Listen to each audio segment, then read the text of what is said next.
Alright, let's dive into a story that's equal parts fascinating and cringeworthy, the making of Christopher Columbus, The Discovery. This isn't just a bad movie, it's a masterclass in how everything can go wrong in Hollywood. And trust me, when I say everything went wrong, I mean everything. But what makes this really interesting is how it's not just a flop, it's a cautionary tale about ego, ambition, and the sheer chaos of filmmaking. So, buckle up, because this is one wild ride. First off, let's talk about The Hook, Tom Selleck and Marlon Brando in a historical epic. On paper, it sounds like a slam dunk, right? Selleck, fresh off Magnum, P.I. and Quigley Down Under, was at the peak of his charm. Brando, well, his Brando, a legend. But here's where it gets messy. Selleck himself admitted the script was subpar. Personally, I think that's the first red flag. If your lead actor knows the script is weak, but signs on anyway, it's either a paycheck gig or a massive misjudgment. And in this case, it was both. What many people don't realize is how much personal turmoil Selleck was dealing with at the time. His daughter was hospitalized with viral pneumonia, and he was torn between staying with her and flying to Madrid for the shoot. If you take a step back and think about it, this sets the tone for the entire production, a mix of bad timing, poor decisions, and a general sense of why are we even doing this. But Selleck went anyway, and by the end, he regretted it so much he took a 3-year break from acting. That's how bad it was. Now, let's talk about Brando. In my opinion, his involvement is the most baffling part of this whole debacle. The man was notorious for phoning it in by the 90s, but this was next level. Roger Ebert called it Brando's worst performance in memory, and honestly, I can't disagree. What this really suggests is that Brando was there for the paycheck, $5 million for 2 weeks of work. But here's the kicker. He tried to bail mid-production, demanding his name be removed from the credits, because the film didn't address Columbus's role in the genocide of Native Americans. The producers said no, and Brando's performance seems to reflect his disdain for the project. It's like he was sabotaging it from the inside.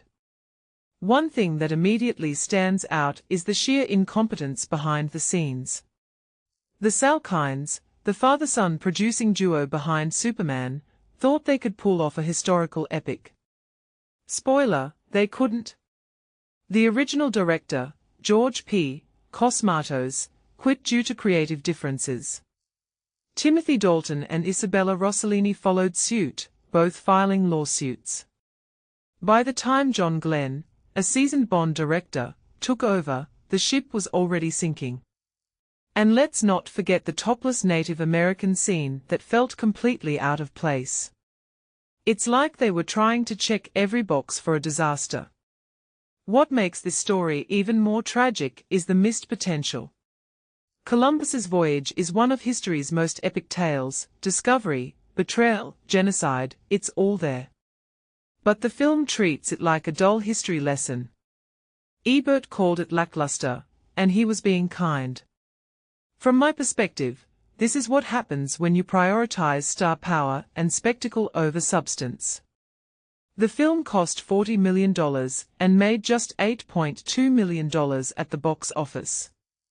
That's not just a flop, it's a financial black hole. But here's the deeper question. Why do we keep making movies like this? Is it hubris? Greed? Or just a fundamental misunderstanding of what makes a story compelling? Personally, I think it's a combination of all three. The Sellecks thought they could coast on their Superman success, but they forgot one crucial thing: Superman had heart. Christopher Columbus, The Discovery had nothing but chaos. A detail I find fascinating is how this film broke up the Sellecks partnership. After this, Alexander Selleck swore off filmmaking forever. That's how bad it was. It's like the movie was cursed from the start: lawsuits, walkouts, a disinterested Brando, and a script that no one believed in. It's a perfect storm of failure.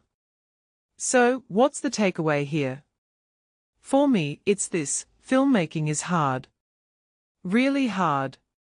And when you try to cut corners, ignore red flags, or rely on big names to carry a bad script, you end up with something like Christopher Columbus, The Discovery.